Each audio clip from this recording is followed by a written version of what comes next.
Hallo und herzlich willkommen. Schön, dass du heute hier bist. Heute lernen wir wieder Deutsch. Wir lernen mit einer Geschichte. Wir lernen langsam. Du musst nicht jedes Wort sofort verstehen. Hör einfach zu. Lies mit. Lass die Wörter kommen. Manche Wörter hörst du heute oft. Das ist gut. Wiederholung hilft. Wiederholung bedeutet, ein Wort kommt noch einmal. Ein Satz kommt noch einmal. Eine Situation kommt noch einmal. So wird etwas Fremdes langsam bekannt. Heute hörst du Wörter wie Anruf, Stimme, Betrug, Geld, überweisen, auflegen, zurückrufen, prüfen und sicher. Vielleicht kennst du einige Wörter schon. Vielleicht sind andere neu. Kein Problem. Wir erklären sie einfach. Wir benutzen kurze Sätze. Wir gehen Schritt für Schritt. Unser Thema heute ist wichtig. Es geht um Betrug am Telefon. Betrug bedeutet, jemand lügt, um Geld, Daten oder andere wertvolle Dinge zu bekommen. Die Person möchte, dass du etwas glaubst, obwohl es nicht wahr ist. Heute geht es um eine neue Form von Telefonbetrug. Kriminelle können mit künstlicher Intelligenz eine Stimme kopieren. Künstliche Intelligenz heißt kurz KI. Eine kopierte Stimme kann fast wie die Stimme eines echten Menschen klingen. Vielleicht klingt sie wie dein Sohn, vielleicht wie deine Tochter, vielleicht wie dein Partner oder deine Partnerin. Aber die Stimme kann falsch sein. Man nennt das manchmal Voice Cloning. Das ist Englisch. Auf Deutsch kann man Stimmen klonen oder Stimmenkopie sagen. Klonen bedeutet hier eine künstliche Kopie machen. Ein Computerprogramm bekommt kurze Aufnahmen einer Stimme. Danach kann das Programm neue Sätze mit einer ähnlichen Stimme sprechen. Die echten Personen haben diese Sätze nie gesagt. Trotzdem klingt die Aufnahme vielleicht echt. Das macht vielen Menschen Angst. Besonders gefährlich ist es, wenn die falsche Stimme weint, sehr schnell spricht oder um sofortige Hilfe bittet. Vielleicht denkst du, ich kenne die Stimme meines Kindes sehr gut. Ich würde den Unterschied sofort hören. Das kann stimmen. Aber in einer Stresssituation ist alles schwerer. Wenn eine Stimme sagt, Mama, ich hatte einen Unfall, denkst du nicht zuerst an Technik, Stimme. Du denkst an dein Kind. Dein Herz schlägt schnell. Du möchtest helfen. Genau das nutzen Betrüger aus. Ausnutzen bedeutet, jemand benutzt deine Angst oder deine Liebe für einen schlechten Zweck. Heute begleiten wir eine Frau. Sie heißt Eileen. Eileen ist vor 2 Jahren nach Deutschland gekommen. Sie lebt in einer kleinen Stadt in Nordrhein-Westfalen. Ihre Tochter Elif studiert in einer anderen Stadt. Elif ist 22 Jahre alt. Eileen und Elif telefonieren oft. Manchmal morgens, manchmal am Abend.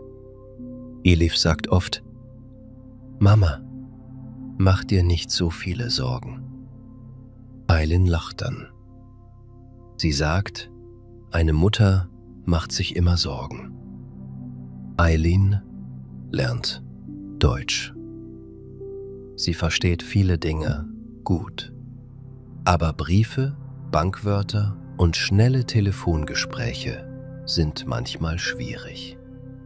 Am Telefon kann sie das Gesicht der anderen Person nicht sehen. Sie kann keine Lippen lesen. Sie kann nicht ruhig nachfragen, wenn jemand sehr schnell spricht. Darum fühlt sie sich bei unbekannten Anrufen oft unsicher. Unbekannt bedeutet nicht bekannt. An einem Dienstagmorgen ist Eileen zu Hause. Es ist kurz nach 9 Uhr. Sie hat gerade Kaffee gemacht. Auf dem Tisch liegt Brot. Das Radio läuft leise. Draußen regnet es. Eileen möchte später einkaufen gehen. Ihr Handy liegt neben der Tasse. Plötzlich klingelt es. Auf dem Display steht eine unbekannte Nummer. Eileen überlegt kurz. Soll sie antworten? Vielleicht ist es die Arztpraxis. Vielleicht ist es die Schule ihres Sohnes. Vielleicht ist es ein Paketdienst. Sie nimmt den Anruf an. Hallo? Zuerst hört sie nur ein leises Atmen. Dann hört sie eine junge Frauenstimme. Mama? Eileen wird sofort aufmerksam. Die Stimme klingt wie Elif. Nicht ganz klar. Vielleicht weint die Person. Vielleicht ist die Verbindung schlecht. Elif, bist du das? Die Stimme antwortet schnell. Ja, Mama. Bitte leg nicht auf. Ich habe ein großes Problem. Eileens Hand wird kalt. Was ist passiert? Ich hatte einen Unfall. Ich habe jemanden verletzt. Die Polizei ist hier. Ich brauche sofort Geld. Eileen steht auf. Der Kaffee bleibt auf dem Tisch. Wo bist du? Bist du verletzt? Die Stimme weint. Ich kann nicht viel sagen. Ein Mann von der Polizei spricht gleich mit dir. Bitte, hilf mir. Bitte sag niemandem etwas. Dann kommt eine andere Stimme. Ein Mann spricht ruhig und offiziell. Offiziell bedeutet, er klingt wie eine Person von einer Behörde. Guten Tag. Spreche ich mit Frau Demir? Ja. Ihre Tochter war an einem schweren Verkehrsunfall beteiligt. Damit sie heute nach Hause kann, müssen Sie eine Kaution bezahlen. Kaution bedeutet normalerweise Geld als Sicherheit. Aber in solchen Betrugsanrufen wird das Wort oft benutzt, um Druck zu machen. Eileen versteht nicht jedes Wort. Sie hört nur Tochter, Unfall, Polizei, bezahlen. Der Mann sagt eine hohe Summe. 20.000 Euro. Eileen hat nicht so viel Geld. Der Mann fragt nach Bargeld, Gold und Schmuck. Schmuck sind zum Beispiel Ringe, Ketten oder Armbänder. Wie viel Geld haben Sie zu Hause? Fragt er. Eileen sagt, nicht viel. Dann gehen Sie sofort zur Bank. Sie dürfen mit niemandem sprechen. Ihre Tochter kann sonst ins Gefängnis kommen. Gefängnis bedeutet ein Ort, an dem Menschen nach bestimmten Straftaten festgehalten werden. Eileen beginnt zu zittern. Zittern bedeutet, der Körper bewegt sich klein und schnell, oft wegen Angst oder Kälte. Sie möchte Elif retten. Sie denkt nicht mehr ruhig. Der Mann spricht weiter. Er gibt ihr keine Zeit. Er sagt, bleiben Sie am Telefon. Legen Sie nicht auf. Wir erklären ihnen jeden Schritt. Das ist ein Warnzeichen. Warnzeichen bedeutet, etwas zeigt, dass eine Situation gefährlich oder falsch sein kann. Betrüger wollen oft, dass die Person am Telefon bleibt. Dann kann das Opfer niemanden anrufen. Niemand kann helfen. Niemand kann sagen, Stopp. Das klingt nicht richtig. Eileen geht zur Garderobe. Sie möchte ihre Jacke nehmen. Dann sieht sie ein kleines Foto an der Wand. Auf dem Foto sind Eileen und Elif an einem See. Das Foto wurde vor 3 Jahren gemacht. An diesem Tag fiel Elifs roter Hut ins Wasser. Ein Hund sprang ins Wasser und brachte den Hut zurück. Eileen muss plötzlich an ein Gespräch denken. Einige Wochen vorher hatte Elif gesagt, Mama, wenn jemand am Telefon meine Stimme benutzt und Geld will, stell eine Frage, die nur wir kennen. Eileen hatte damals gelacht. Wer soll denn deine Stimme benutzen? Elif hatte ihr erklärt, mit KI kann man Stimmen kopieren. Wir brauchen eine Sicherheitsfrage. Sie hatten eine Frage gewählt. Welche Farbe hatte der Hut am See? Die Antwort war nicht nur rot. Ihre geheime Antwort war Tomatensuppe. Sie hatten dieses lustige Wort gewählt, weil niemand es erraten sollte. Die echte Farbe war rot, aber das geheime Wort war Tomatensuppe. Jetzt erinnert sich Eileen daran. Sie nimmt die Jacke nicht. Sie sagt in das Telefon, ich möchte noch einmal mit meiner Tochter sprechen. Der Mann sagt, das ist jetzt nicht möglich. Wir haben keine Zeit. Dann bezahle ich nicht. Ei, der Mann wird strenger. Frau Demir, Sie müssen sofort handeln. Handeln bedeutet hier etwas tun. Eileen wiederholt, ich möchte mit meiner Tochter sprechen. Nach einigen Sekunden hört sie wieder die junge Stimme. Mama, bitte. Eileen atmet tief ein. Sie fragt, welche Farbe hatte der Hut am See? Die Stimme antwortet sofort, rot. Mama, warum fragst du das? Bitte hilf mir. Eileen spürt Angst. Die Antwort, rot, ist logisch. Vielleicht kennt ein Betrüger das Foto aus sozialen Medien. Vielleicht hat Elif das Foto im Internet geteilt. Aber die geheime Antwort ist nicht rot. Eileen fragt noch einmal, was ist unser geheimes Wort?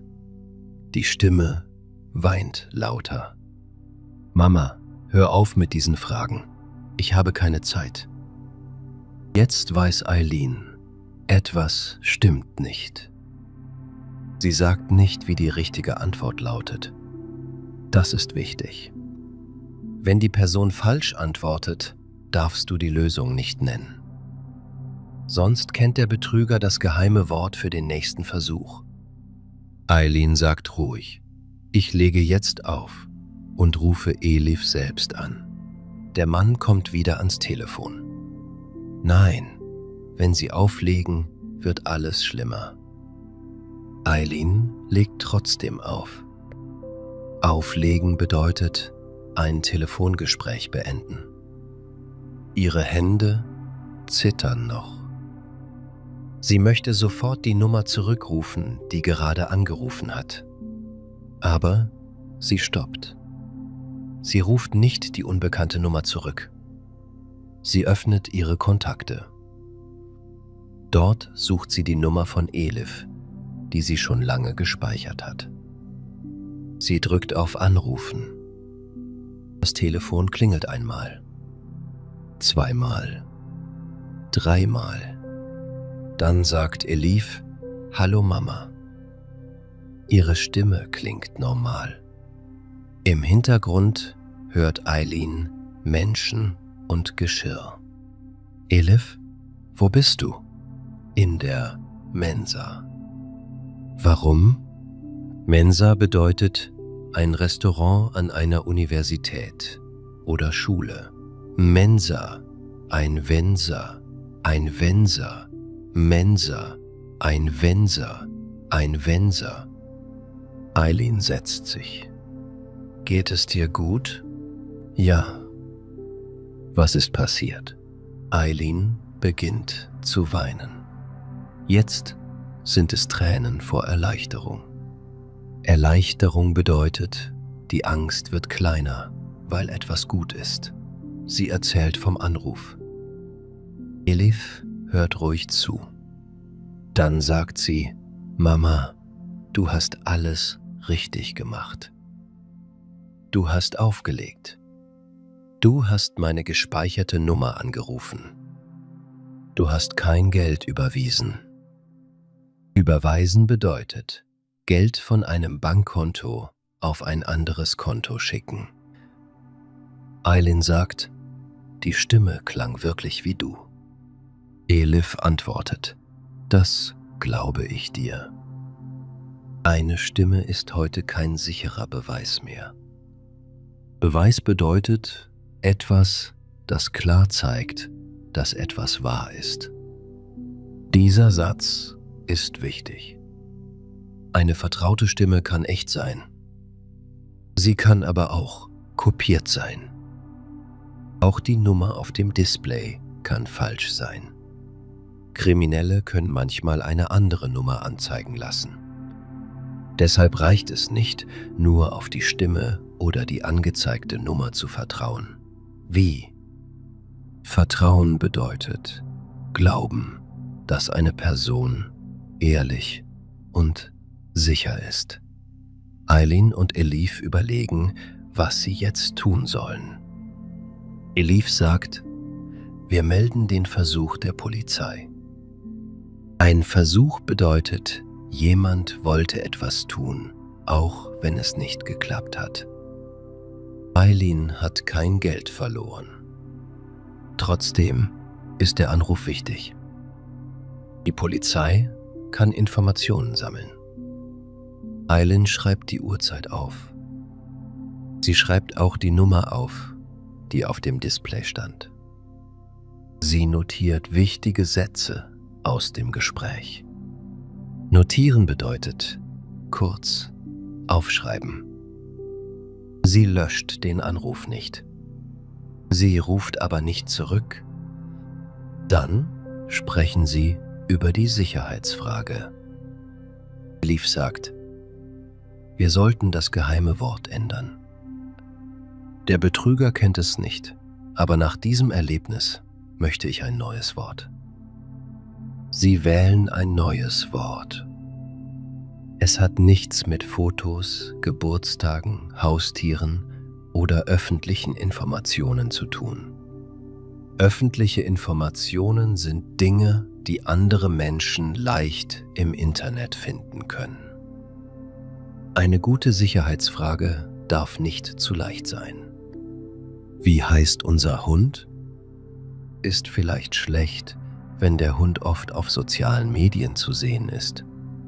Wann habe ich Geburtstag? Ist auch schlecht, wenn das Datum öffentlich ist.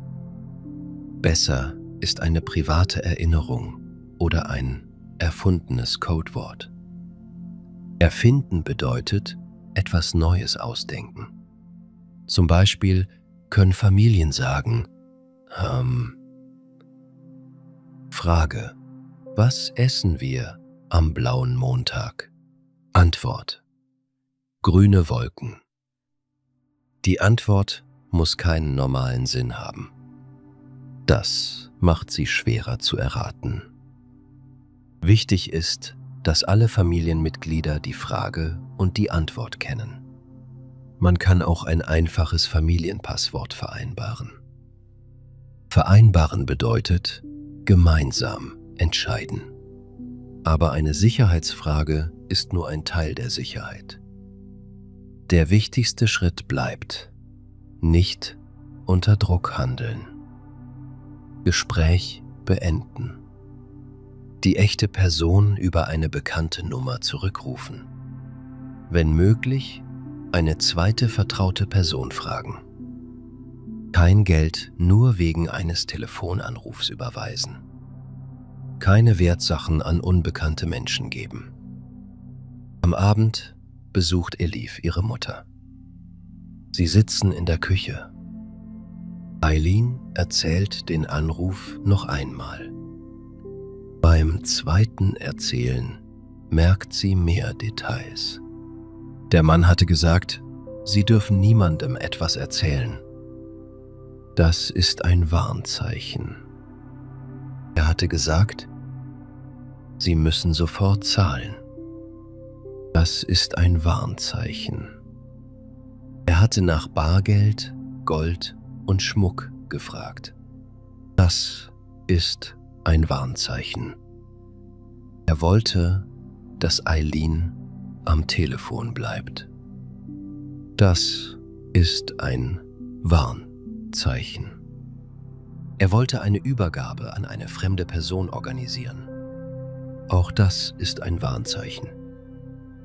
Übergabe bedeutet, eine Person gibt einer anderen Person etwas. Elif sagt, echte Hilfe darf überprüft werden. Überprüfen bedeutet, genau kontrollieren, ob etwas richtig ist. Wenn eine echte Person Hilfe braucht, darfst du zurückrufen.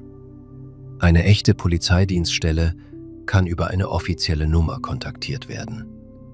Eine echte Klinik kann über ihre öffentliche Nummer erreicht werden. Eine echte Tochter wird verstehen, dass ihre Mutter die Situation prüft. Ein Betrüger möchte diese Prüfung verhindern. Eileen fragt, aber wenn es wirklich ein Notfall ist, dann verliere ich Zeit. Elif antwortet, ein kurzer Rückruf über meine echte Nummer ist sicherer als eine schnelle Überweisung an einen Fremden. Sie machen gemeinsam einen Familienplan. Ein Plan hilft, wenn Angst das Denken schwer macht.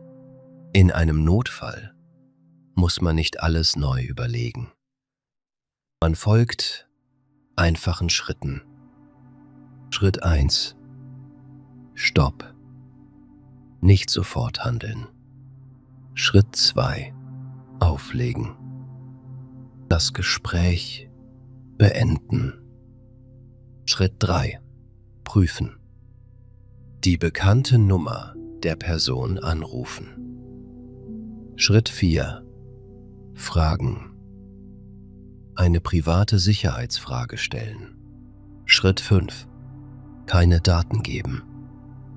Keine PIN, keine TAN, kein Passwort und keine Kontodaten nennen. PIN ist eine persönliche Geheimzahl. TAN ist eine Nummer oder Bestätigung für eine Bankzahlung. Schritt 6. Hilfe holen.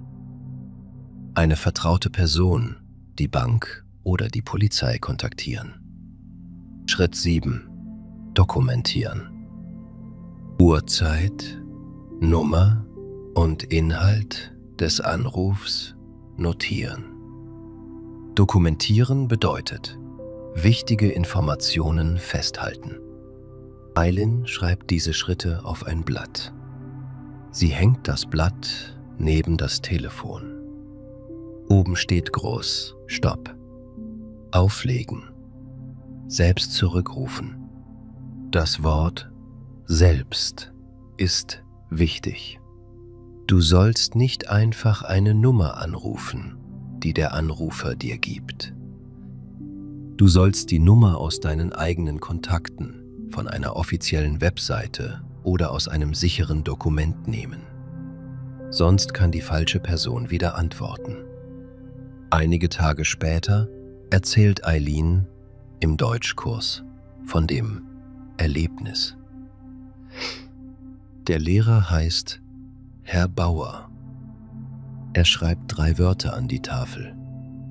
Angst, Zeitdruck, Geheimnis. Zeitdruck bedeutet, jemand sagt, dass fast keine Zeit da ist. Geheimnis bedeutet hier, der Anrufer verlangt, dass du mit niemandem sprichst. Herr Bauer sagt, diese 3 Dinge kommen bei vielen Betrugsanrufen zusammen. Der Anrufer macht Angst. Er erzeugt Zeitdruck. Er verbietet den Kontakt mit anderen Menschen. Ein Teilnehmer fragt, warum wollen Betrüger, dass wir schweigen? Schweigen bedeutet nichts sagen. Herr Bauer antwortet, weil eine zweite Person die Geschichte prüfen kann. Ein Sohn, eine Nachbarin oder ein Bankmitarbeiter hört vielleicht sofort, das ist Betrug. Eine andere Teilnehmerin, Sophia, erzählt, meine Tante bekam eine Nachricht. Dort stand, Hallo Mama, das ist meine neue Nummer. Mein Handy ist kaputt. Kannst du eine Rechnung für mich bezahlen? Herr Bauer nickt. Das ist eine ähnliche Methode. Sie kann per Telefon, SMS oder Messenger kommen. Messenger sind Apps für Nachrichten. Die Klasse sammelt typische Sätze von Betrügern. Bitte, leg nicht auf. Sag niemandem etwas. Du musst sofort zahlen. Ich habe eine neue Nummer. Mein Handy ist kaputt. Die Polizei wartet. Ein Mitarbeiter holt das Geld ab. Überweise auf dieses Konto. Gib mir deine TAN. Wenn du nicht zahlst, passiert etwas Schlimmes. Dann sammelt die Klasse sichere Antworten. Ich entscheide nichts am Telefon. Ich lege jetzt auf. Ich rufe meine Tochter selbst an. Ich gebe keine Bankdaten weiter. Ich spreche zuerst mit meiner Familie. Ich rufe die offizielle Nummer an. Ich übergebe kein Geld an unbekannte Personen. Ich prüfe die Information. Ich lasse mich nicht unter Druck setzen. Ich melde den Anruf. Sich unter Druck setzen lassen bedeutet, eine andere Person bestimmt dein Handeln durch Angst oder Eile. Herr Bauer erklärt das Wort Schockanruf. Schock bedeutet eine sehr starke emotionale Reaktion. Ein Schockanruf ist ein Anruf mit einer dramatischen Geschichte. Zum Beispiel sagt jemand, ein Kind habe einen Unfall verursacht. Oder ein Familienmitglied sei im Krankenhaus. Oder die Polizei brauche sofort Geld. Die Geschichte soll so schlimm klingen, dass das Opfer nicht ruhig prüft. Das Wort Enkeltrick ist auch wichtig. Enkel oder Enkelin ist das Kind des eigenen Sohnes oder der eigenen Tochter. Beim klassischen Enkeltrick gibt sich eine Person als Enkel, Enkelin oder anderer Verwandter aus. Heute kann eine falsche Stimme die Lüge noch glaubwürdiger machen. Glaubwürdig bedeutet, es klingt wahr. Herr Bauer sagt, nicht nur ältere Menschen können Opfer werden. Jeder Mensch kann in einer emotionalen Situation Fehler machen. Emotional bedeutet mit starken Gefühlen. Ein junger Vater kann Angst um sein Kind haben. Eine Studentin kann Angst um ihre Mutter haben.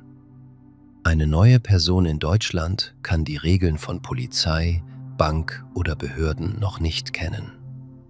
Betrüger suchen nicht nur schwache Menschen. Sie suchen einen starken emotionalen Moment. Darum ist Vorbereitung wichtig. Vorbereitung bedeutet, vorher wissen, was man tun will. Die Klasse macht eine Übung. Herr Bauer spielt den Betrüger. Sophia spielt die Mutter. Herr Bauer sagt mit trauriger Stimme, Mama, ich brauche sofort 3.000 Euro. Bitte frag nicht. Überweise das Geld jetzt. Sophia antwortet: Ich entscheide nichts am Telefon. Ich lege auf und rufe dich unter deiner bekannten Nummer an. Herr Bauer sagt: Nein, mein altes Handy ist kaputt. Sophia antwortet: Dann rufe ich eine andere Person aus der Familie an. Herr Bauer sagt: Du hast keine Zeit. Sophia antwortet: Ich lasse mich nicht unter Druck setzen. Die Klasse wiederholt die Sätze laut. Wiederholung macht die Sätze im Notfall leichter. Wenn man Angst hat, findet man manchmal keine Wörter. Ein geübter Satz kann dann helfen. Eileen übt einen besonders kurzen Satz. Ich prüfe das zuerst. Dieser Satz passt zu vielen Situationen. Ich prüfe das zuerst. Dann auflegen. Ich prüfe das zuerst. Dann selbst zurückrufen. Ich prüfe das zuerst. Dann mit einer vertrauten Person sprechen.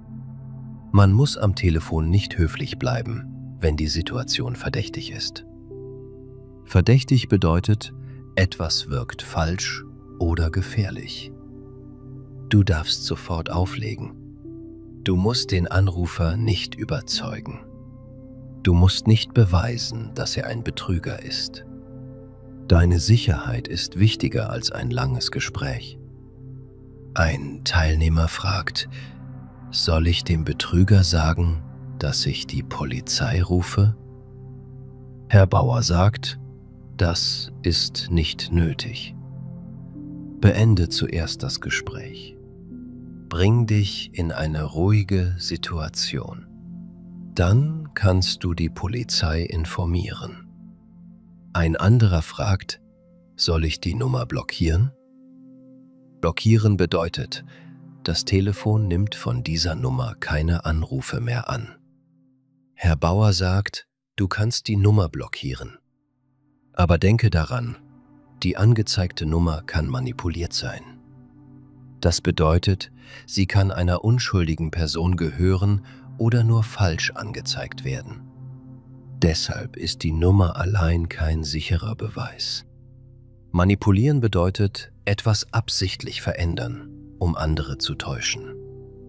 Die Klasse spricht auch über soziale Medien. Viele Menschen teilen Videos, Sprachnachrichten und persönliche Informationen im Internet.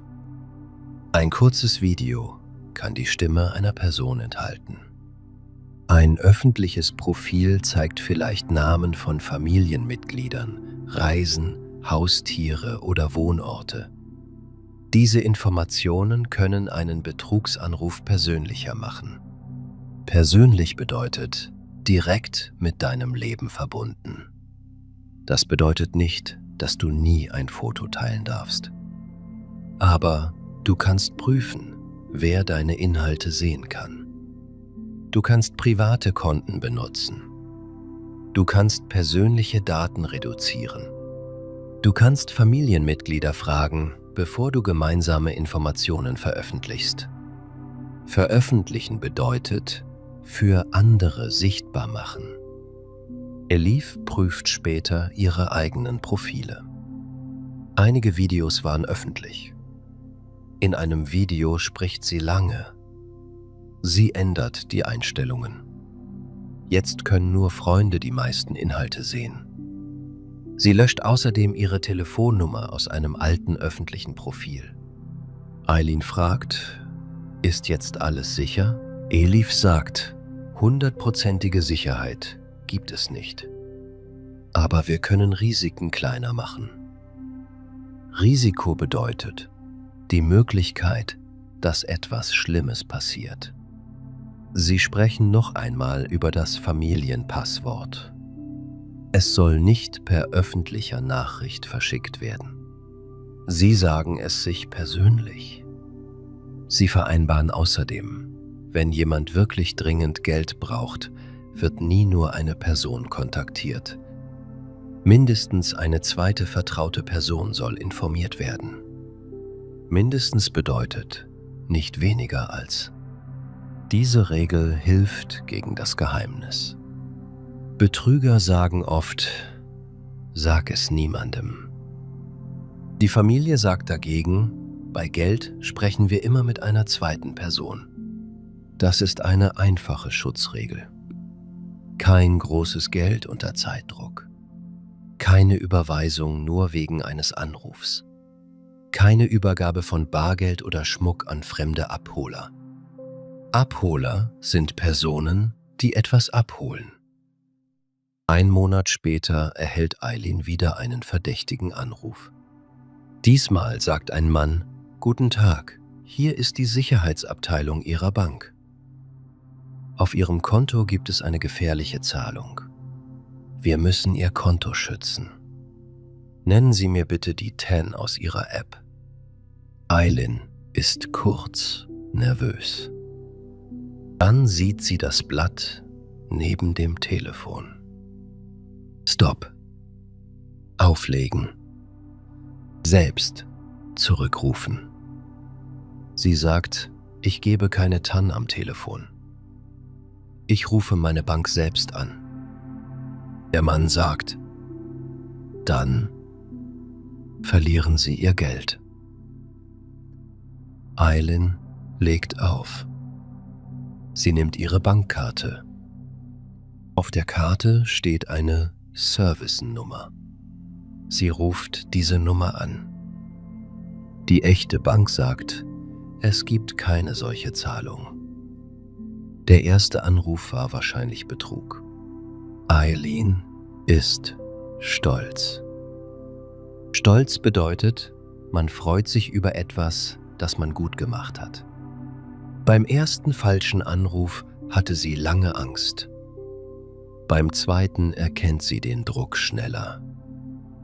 Sie handelt ruhig. Sie erzählt Elif, ich hatte wieder einen Anruf. Aber diesmal wusste ich sofort, was ich mache. Elif sagt, sehr gut. Du hast nicht der Stimme vertraut. Du hast den Weg geprüft. Der Weg ist hier die sichere Methode. Gespräch beenden, echte Nummer suchen, selbst zurückrufen. Das ist eine wichtige Idee. Du musst nicht erkennen, ob eine Stimme künstlich ist. Vielleicht hörst du kleine Fehler. Vielleicht klingt die Stimme unnatürlich. Vielleicht gibt es seltsame Pausen. Aber moderne Technik kann sehr gut sein. Darum brauchst du keine perfekten Ohren. Du brauchst einen sicheren Ablauf. Ablauf bedeutet mehrere Schritte in einer festen Reihenfolge. Der sichere Ablauf funktioniert auch, wenn die Stimme perfekt klingt. Er funktioniert auch, wenn der Anrufer deinen Namen kennt. Er funktioniert auch, wenn die Nummer echt aussieht. Er funktioniert auch, wenn du unsicher bist. Stopp. Auflegen. Selbst zurückrufen. Private Frage stellen. Keine Zahlung am Telefon. Hilfe holen. Nun schauen wir genauer auf die Sprache. Das Verb anrufen bedeutet mit dem Telefon Kontakt aufnehmen. Ich rufe meine Tochter an. Du rufst deine Bank an. Er ruft die Polizei an. Das Verb ist trennbar. Im Hauptsatz steht an am Ende. Ich rufe Elif an. Wir rufen später an. Ruf mich bitte an. Das Verb zurückrufen bedeutet nach einem Anruf selbst wieder anrufen. Ich rufe dich zurück. Bitte rufen Sie mich später zurück. Ich rufe unter der bekannten Nummer zurück. Das Verb auflegen bedeutet das Gespräch beenden. Ich lege jetzt auf. Bitte legen Sie auf. Sie hat sofort aufgelegt. Das Verb überweisen bedeutet Geld über die Bank schicken. Ich überweise kein Geld. Hast du das Geld schon überwiesen? Bitte überweisen Sie nichts. Das Verb prüfen bedeutet kontrollieren. Ich prüfe die Information. Wir prüfen die Nummer. Bitte prüfen Sie zuerst den Anruf. Das Wort echt ist das Gegenteil von falsch oder künstlich. Eine echte Stimme. Eine falsche Geschichte. Eine künstliche Aufnahme. Ein echter Notfall. Ein falscher Polizist. Das Wort dringend bedeutet, etwas muss schnell passieren. Betrüger benutzen dieses Wort oft. Es ist dringend. Du musst sofort handeln. Wir haben keine Zeit. Wenn du diese Sätze hörst, musst du nicht schneller werden. Du darfst langsamer werden. Ein kurzer Stopp kann dich schützen. Das Wort geheim bedeutet, andere sollen etwas nicht wissen.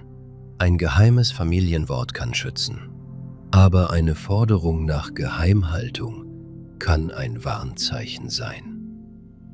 Unser Codewort ist geheim. Das ist eine sichere private Regel. Sag niemandem von diesem Anruf. Das kann ein gefährliches Warnzeichen sein. Der Kontext ist wichtig. Kontext bedeutet die ganze Situation um ein Wort oder einen Satz. Nun üben wir einen kurzen Dialog. Telefon. Mama, ich bin in Schwierigkeiten.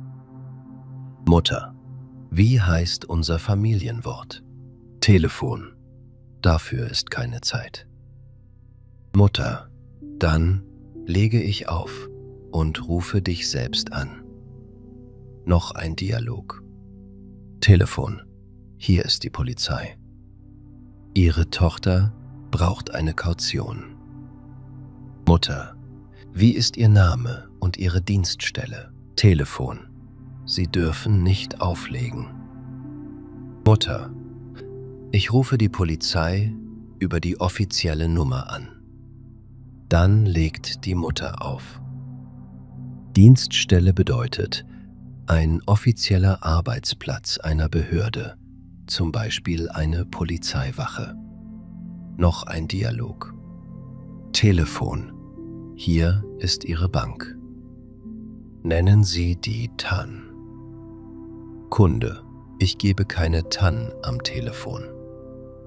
Telefon. Ihr Konto wird sonst gesperrt. Kunde. Ich rufe meine Bank selbst an. Dann legt der Kunde auf. Gesperrt bedeutet, man kann etwas nicht mehr benutzen, zum Beispiel ein Konto oder eine Karte.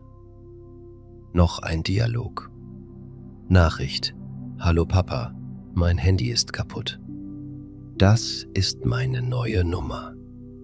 Vater, ich rufe deine alte Nummer an. Nachricht. Die funktioniert nicht.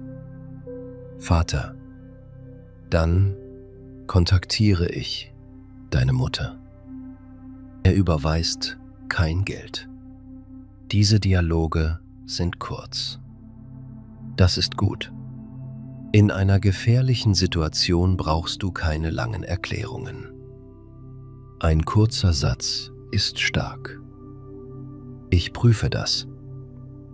Ich lege auf. Ich rufe selbst zurück. Ich zahle nicht am Telefon. Ich gebe keine Daten. Ich hole Hilfe. Eileen bringt das Blatt auch zu ihrer älteren Nachbarin Frau Weber. Frau Weber lebt allein. Ihre Kinder wohnen weit weg. Eileen sagt, Es gibt jetzt falsche Stimmen am Telefon. Kennen Sie das? Frau Weber nickt. Ich habe davon im Fernsehen gehört. Aber ich glaube, ich würde meine Tochter erkennen. Aylin antwortet vorsichtig. Ich dachte das auch. Die Stimme bei mir klang fast echt. Sie erzählt ihre Geschichte. Frau Weber wird still. Dann sagt sie, vielleicht sollte ich auch ein Codewort mit meinen Kindern vereinbaren. Aylin hilft ihr, die Kinder anzurufen. Sie wählen ein Wort, das nicht öffentlich bekannt ist. Frau Weber schreibt aber nicht Codewort neben das Wort. Sie merkt es sich. Ihre Tochter merkt es sich auch. Die Familie entscheidet außerdem, bei einem Notfall nennt die echte Person zuerst den vollständigen Namen und eine private Erinnerung. Dann wird das Gespräch trotzdem beendet und zurückgerufen. Das Codewort allein ersetzt den Rückruf nicht.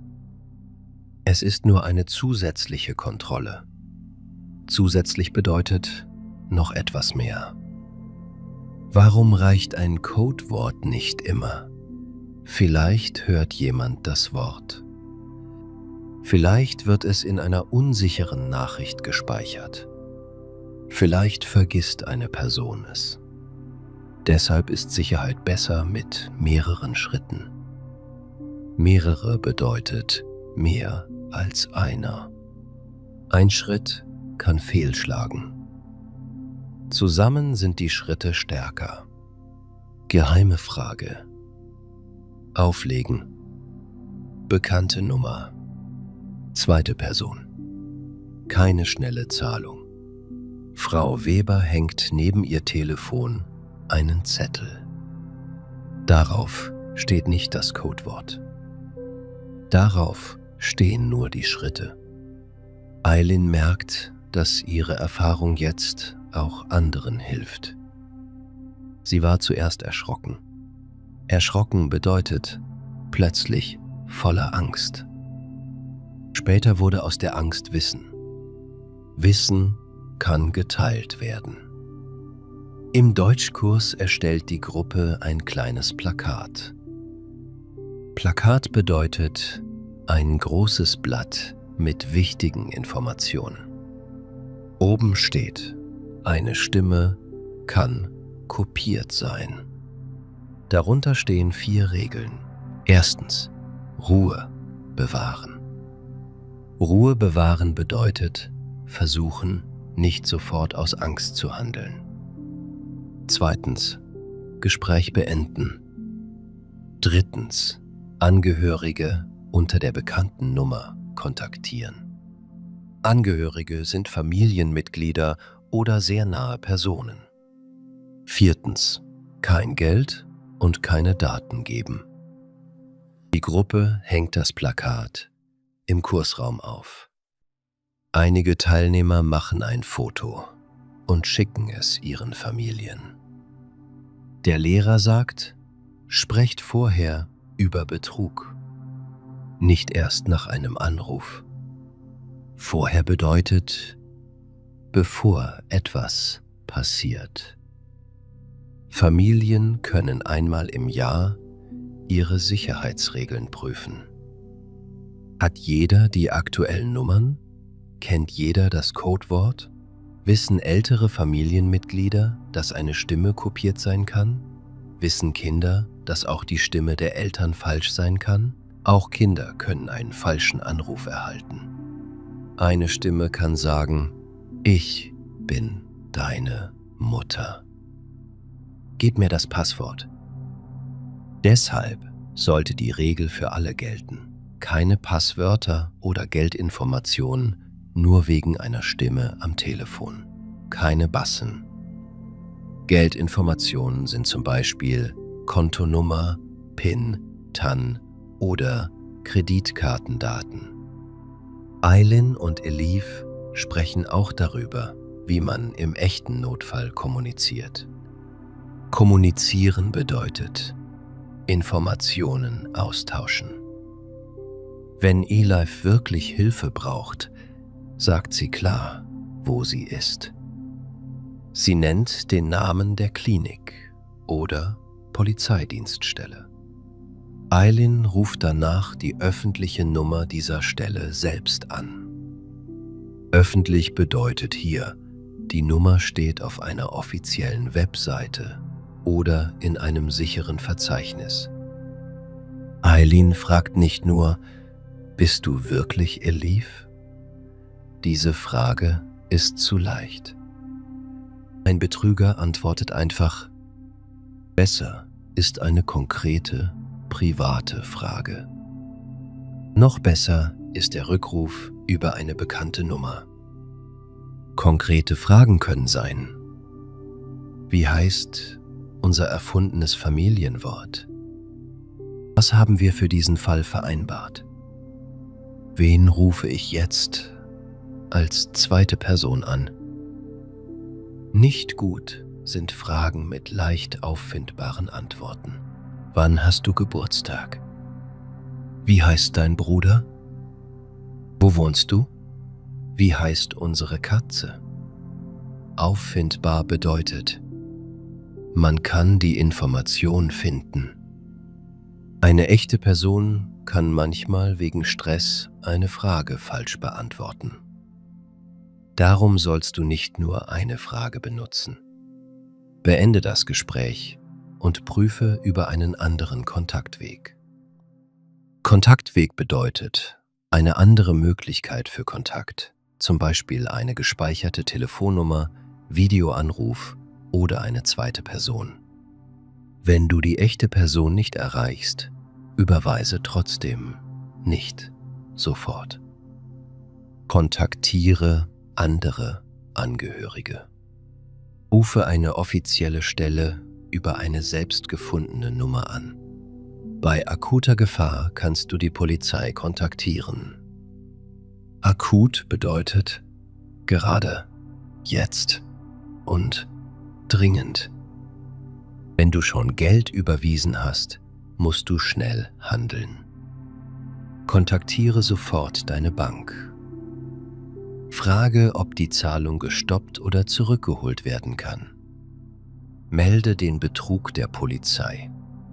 Speichere Nachrichten und Informationen. Schäme dich nicht. Sich schämen bedeutet, man fühlt sich schlecht und möchte nicht darüber sprechen.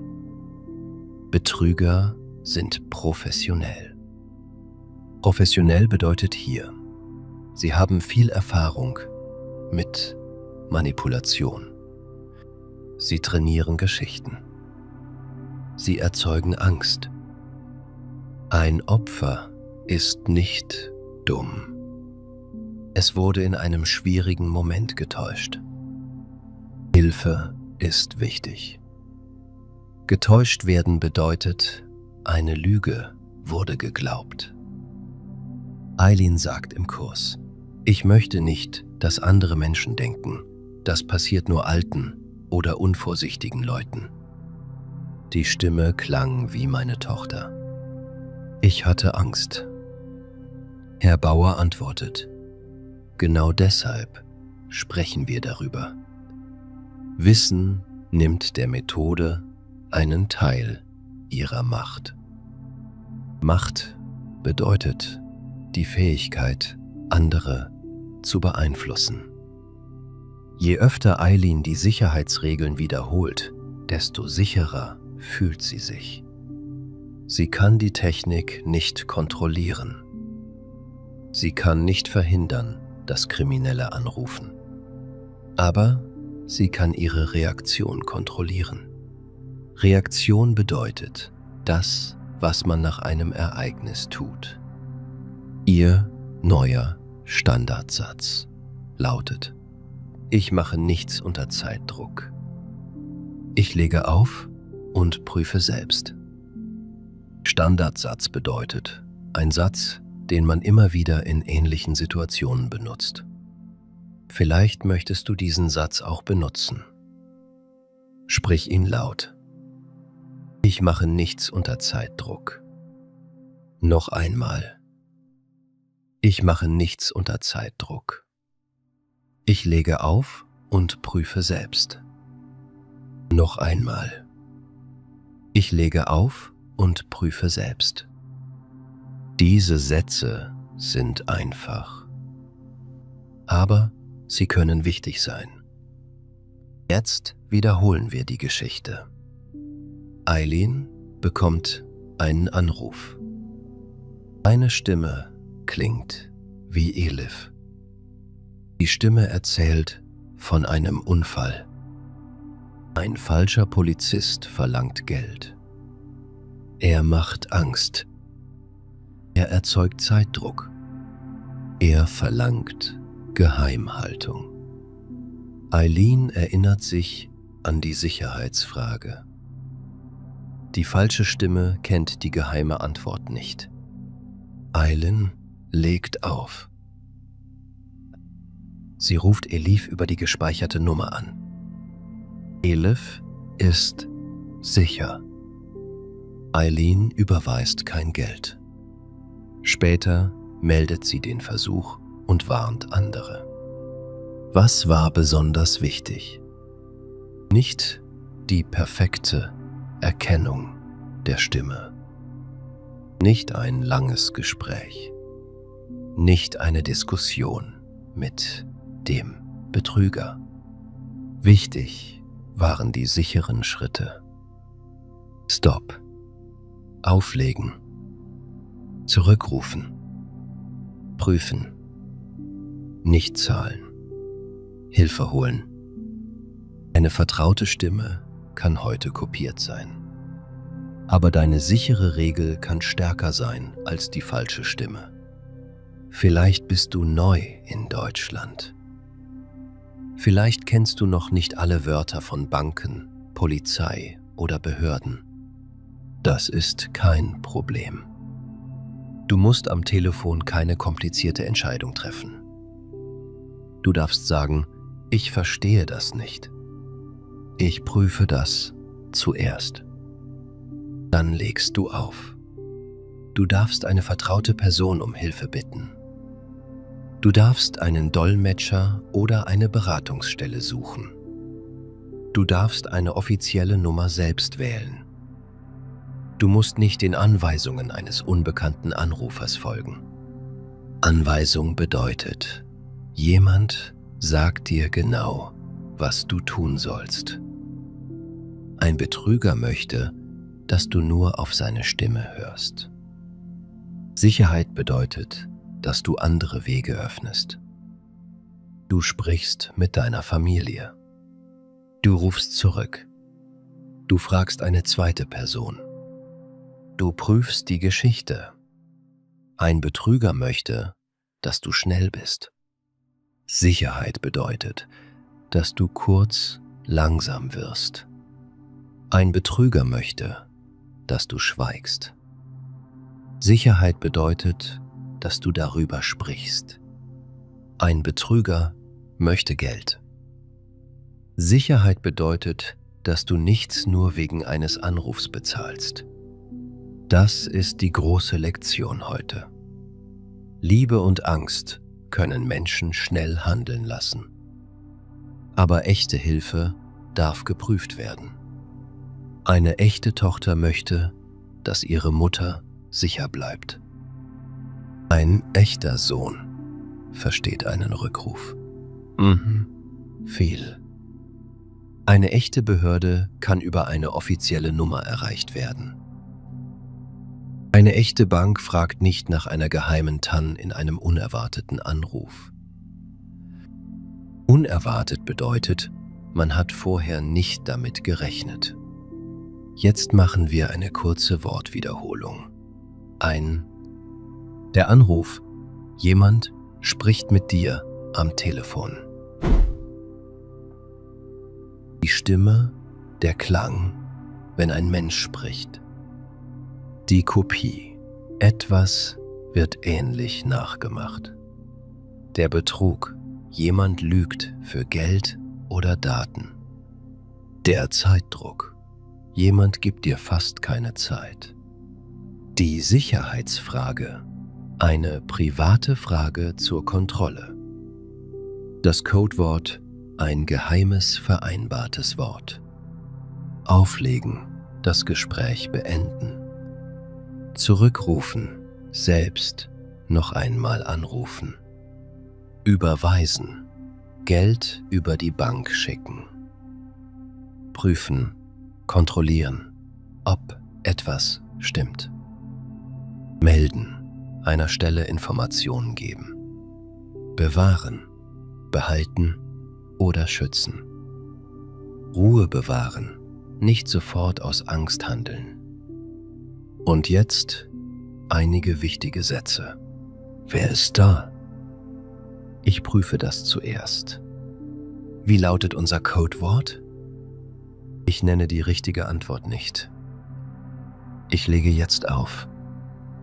Ich rufe die bekannte Nummer an. Ich überweise kein Geld am Telefon. Ich gebe keine PIN oder TAN weiter.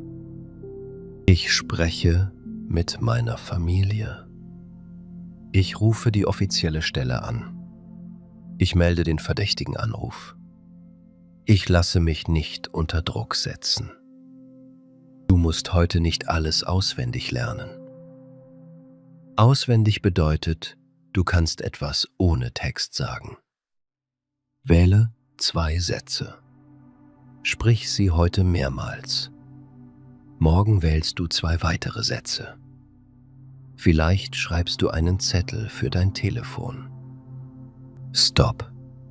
Keine Daten. Kein Geld. Auflegen. Selbst zurückrufen. Du kannst auch heute mit deiner Familie sprechen. Wartet nicht auf einen echten Betrugsversuch. Wählt eine private Frage oder ein Codewort. Entscheidet, welche zweite Person im Notfall kontaktiert wird. Prüft, ob alle wichtigen Telefonnummern gespeichert sind. Gespeichert bedeutet, im Telefon oder an einem sicheren Ort notiert. Diese Vorbereitung dauert nur wenige Minuten. Aber im Stress kann sie sehr wertvoll sein. Wie? Wertvoll bedeutet, etwas hat einen großen Nutzen oder Wert. Am Ende des Tages sitzt Eileen wieder an ihrem Küchentisch. Das Radio läuft leise. Der Kaffee ist warm. Ihr Handy liegt neben der Tasse. Es klingelt. Auf dem Display steht Elifs gespeicherter Name.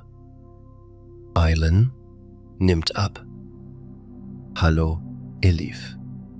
Elif sagt, Hallo Mama. Keine Sorge, ich brauche kein Geld. Beide lachen. Dann fragt Elif, was ist unser neues Codewort? Eileen antwortet nicht laut. Sie sagt, das sage ich nicht am Telefon, wenn du mich ohne Grund fragst. Elif lacht noch mehr. Sehr gut. Du bist jetzt strenger als ich. Eileen sagt, ich bin nicht streng.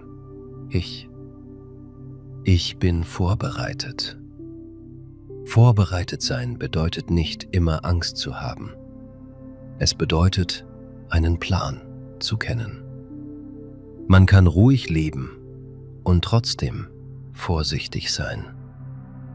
Vorsichtig bedeutet, man achtet auf mögliche Gefahren. Eileen hat aus einem schlimmen Anruf etwas gelernt. Sie vertraut ihrer Tochter weiterhin. Aber sie vertraut nicht blind jeder Stimme.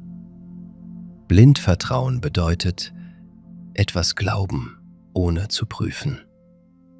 Vertrauen und Prüfen können zusammengehören. Du kannst eine Person lieben und trotzdem zurückrufen. Du kannst helfen und trotzdem eine Frage stellen. Du kannst freundlich sein und trotzdem auflegen. Sicherheit beginnt oft mit einem kleinen Moment. Das Telefon klingelt. Eine Geschichte macht Angst. Der Kopf möchte sofort handeln. Dann erinnerst du dich. Stopp.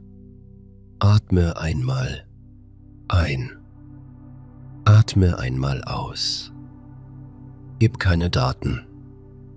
Gib kein Geld. Lege auf. Rufe selbst zurück. Vielleicht ist die Geschichte echt. Dann findest du die echte Person über einen sicheren Weg. Vielleicht ist die Geschichte falsch. Dann hast du dich geschützt. Du musst nicht beweisen, dass eine Stimme künstlich ist. Du musst nur deine sichere Regel benutzen. Danke, dass du heute dabei warst. Du hast viele neue Wörter gehört. Du hast eine schwierige Situation Schritt für Schritt erlebt. Du hast gesehen, wie Angst entsteht. Du hast gesehen, wie eine private Frage helfen kann. Du hast gelernt, warum ein Rückruf so wichtig ist. Vielleicht bleibt heute nur ein Satz in deinem Kopf. Dann soll es dieser Satz sein: Ich handle nicht nur wegen einer Stimme am Telefon. Oder noch kürzer: Auflegen und selbst zurückrufen. Sprich den Satz noch einmal. Auflegen und selbst zurückrufen. Sehr gut. Eine Stimme kann falsch sein. Dein sicherer Plan bleibt klar. Stopp. Prüfen. Schützen. Damit endet unsere Geschichte für heute. Bleib ruhig. Bleib aufmerksam. Sprich mit deiner Familie. Und denke daran, echte Hilfe darf überprüft werden. Zum Schluss machen wir noch eine längere Übung für den Alltag. Stell dir vor, du bist allein zu Hause. Dein Telefon klingelt. Eine bekannte Stimme sagt: Papa, ich bin in einer Klinik. Bitte überweise sofort Geld. Was machst du zuerst? Du atmest ruhig. Du sagst nicht sofort ja. Du fragst nach dem Familienwort. Die Stimme gibt keine klare Antwort. Du beendest das Gespräch. Danach rufst du dein Kind über die gespeicherte Nummer an. Wenn dein Kind nicht antwortet, rufst du eine zweite Person aus der Familie an. Du überweist noch immer nichts. Erst wenn du die Situation sicher geprüft hast, entscheidest du weiter. Eine zweite Situation. Eine Person sagt, sie sei von der Polizei. Auf deinem Display steht sogar eine Nummer mit dem Namen einer Polizeistelle. Trotzdem bleibst du vorsichtig. Eine Nummer auf dem Display kann falsch angezeigt werden. Du sagst, ich beende das Gespräch und rufe die Dienststelle selbst an. Dann suchst du die offizielle Nummer selbst. Du benutzt nicht die Nummer, die der Anrufer nennt. Du gibst kein Bargeld, keinen Schmuck und keine Bankkarte an eine fremde Person. Eine dritte Situation. Eine falsche Stimme klingt wie deine Mutter. Sie sagt, mein Handy ist kaputt. Benutze ab jetzt diese neue Nummer. Danach kommt eine Bitte um Geld. Du antwortest nicht mit persönlichen Informationen. Du rufst die alte Nummer deiner Mutter an. Du kontaktierst deinen Vater, deine Schwester oder eine andere vertraute Person. Du stellst eine private Frage. Du machst keine Überweisung, solange die Identität nicht sicher ist. Identität bedeutet, wer eine Person wirklich ist. Jetzt üben wir Fragen, die du einer echten Person stellen kannst. Die Frage soll privat sein. Die Antwort soll nicht leicht im Internet stehen. Du kannst fragen: Welches ungewöhnliche Wort haben wir für Notfälle vereinbart? Oder was war unser erfundener Name für den alten roten Koffer? Oder welchen Satz sagen wir, wenn wir einen Anruf prüfen? Wähle keine Frage über Geburtstag, Adresse, Schule oder Haustier, wenn diese Informationen öffentlich sein können. Übe nun Antworten für einen verdächtigen Anruf. Sprich langsam und klar. Ich kann das jetzt nicht prüfen. Ich rufe selbst zurück. Ich überweise kein Geld während eines unerwarteten Telefonats. Ich gebe keine persönlichen Daten und keine Bankdaten weiter. Ich spreche zuerst mit einem anderen Familienmitglied. Ich benutze nur eine Nummer, die ich selbst gespeichert oder offiziell gefunden habe. Bitte schicken Sie mir keine Links. Ich prüfe die Sache auf einem sicheren Weg. Ich beende das Gespräch jetzt. Diese Sätze sind keine unhöflichen Sätze. Sie sind Schutzsätze. Ein Schutzsatz hilft dir, eine Grenze zu setzen. Eine Grenze bedeutet bis hierhin und nicht weiter. Du darfst Grenzen setzen, auch wenn die Stimme traurig, wütend oder offiziell klingt. Manche Betrüger sprechen freundlich. Andere schreien.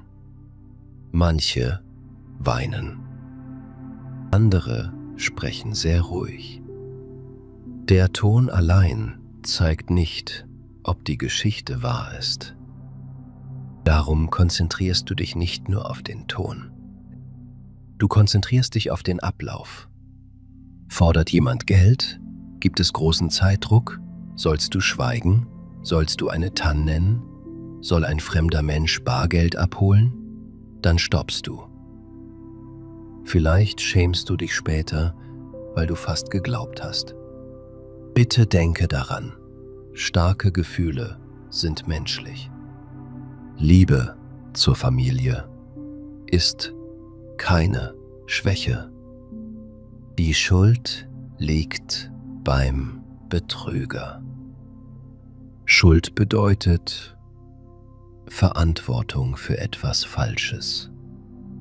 Sprich über den Versuch. So können andere lernen und sich schützen. Wenn eine ältere Person wenig Deutsch spricht, kannst du die Regeln gemeinsam aufschreiben. Benutze große Buchstaben und kurze Sätze. Zum Beispiel: kein Geld am Telefon. Keine Geheimzahlen nennen. Auflegen. Tochter selbst anrufen. Nachbarin informieren. Lege den Zettel an einen sichtbaren Ort. Sichtbar bedeutet, man kann ihn leicht sehen. Wenn mehrere Sprachen in der Familie gesprochen werden, schreib den Plan in allen wichtigen Sprachen. Die Sicherheit soll nicht von schwierigen deutschen Wörtern abhängen. Jeder soll verstehen, was zu tun ist. Kinder, Eltern und Großeltern können gemeinsam üben. Eine Person spielt den Anrufer. Die andere Person benutzt den Schutzsatz. Danach tauschen sie die Rollen. Rollentauschen bedeutet, jede Person spielt danach den anderen Teil. Eine kurze Übung kann so aussehen. Person A sagt: Ich bin dein Sohn. Bitte, schick Geld. Person B sagt: Ich lege auf und rufe meinen Sohn selbst an. Person A sagt: Dafür ist keine Zeit. Person B sagt: Dann zahle ich erst recht nicht. Erst recht bedeutet hier, wegen des Drucks werde ich noch vorsichtiger. Zum sicheren Plan gehört auch die Bank. Speichere die echte Nummer deiner Bank oder finde sie auf deiner Karte und auf der offiziellen Webseite. Wenn du eine Zahlung schon bestätigt hast, rufe die Bank sofort an. Warte nicht aus Scham. Schnelles Melden kann wichtig sein. Bewahre Nachrichten, Kontodaten und andere Informationen auf. Verändere oder lösche Beweise nicht sofort. Zum sicheren Plan gehört außerdem Ruhe. Ruhe bedeutet nicht, dass du keine Angst fühlst. Ruhe bedeutet, du handelst trotz Angst nach deinen Regeln. Du legst auf. Du atmest.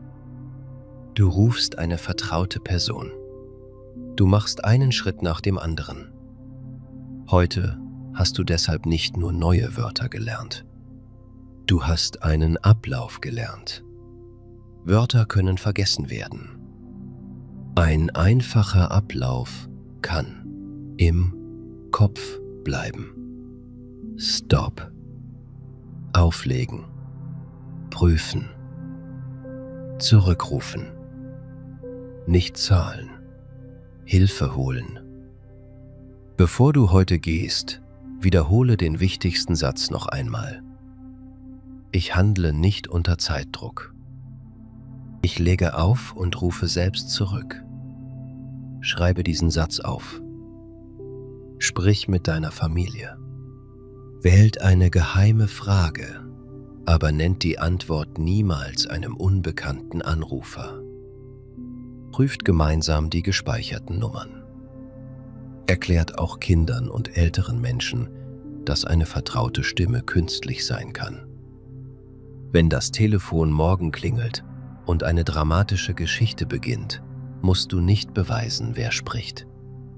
Du musst nur deinen Plan benutzen. Atme ruhig. Gib keine Daten. Schicke kein Geld. Übergib keinen Schmuck. Beende das Gespräch. Kontaktiere die echte Person über einen bekannten Weg. Frage eine zweite vertraute Person. Melde einen verdächtigen Versuch. Wenn du bereits bezahlt hast, kontaktiere sofort deine Bank und die Polizei. Schäme dich nicht und bleibe nicht allein. Betrug lebt von Angst, Eile und Schweigen. Sicherheit wächst durch Ruhe, Prüfung und Gespräche. Eine Stimme kann kopiert werden, aber deine Entscheidung gehört dir. Du darfst stoppen. Du darfst nachfragen. Du darfst auflegen. Du darfst dich schützen. Danke für deine Aufmerksamkeit. Bleib wachsam, ruhig und gut vorbereitet. Dein sicherer Rückruf schützt dich, deine Familie, dein Geld und persönliche Daten jeden Tag.